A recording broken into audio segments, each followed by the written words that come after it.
For the longest time, I thought losing you was the worst thing that could ever happen to me. I carried your absence like a sentence.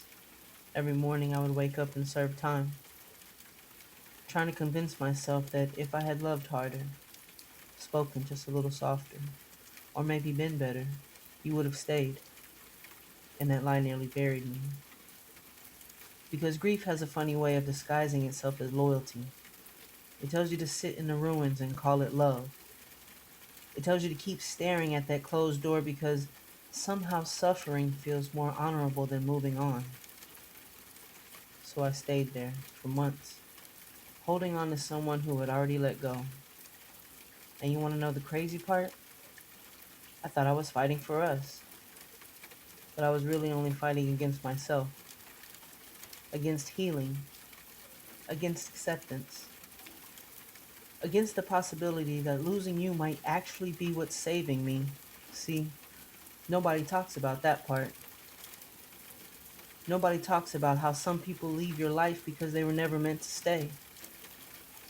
They were only meant to expose the cracks, the wounds, the insecurities, the places where you were settling for less than what you deserve. And when they leave, it hurts. God, does it hurt. Because you think they're taking everything with them, the dreams, the plans, the future. But they're not. They're only taking the illusion of what could have been. And that's a different kind of loss. One day I stopped asking, why didn't you choose me? And started asking, why was I willing to abandon myself just to be chosen?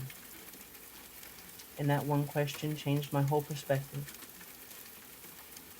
Because the answer wasn't about you at all, and it never was. It was about me finally realizing that love should not feel like I'm convincing, begging, waiting, wondering. Real love doesn't require constant proof. And suddenly, I saw that empty space differently. It wasn't a wound, it was an opening. A space where disappointment used to live. A space where self-doubt used to sleep. A space where something better could finally arrive. So no, I don't thank you for the pain. I don't romanticize the heartbreak. But I do appreciate the lesson. Because I spent so much time thinking I had lost the right person when the truth was the right person would never require me to lose myself.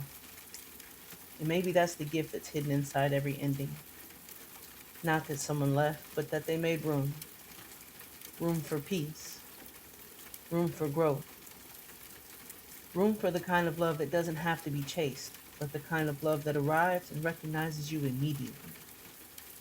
The kind that stays. And when that day comes, I won't look back at losing you as the moment my life fell apart.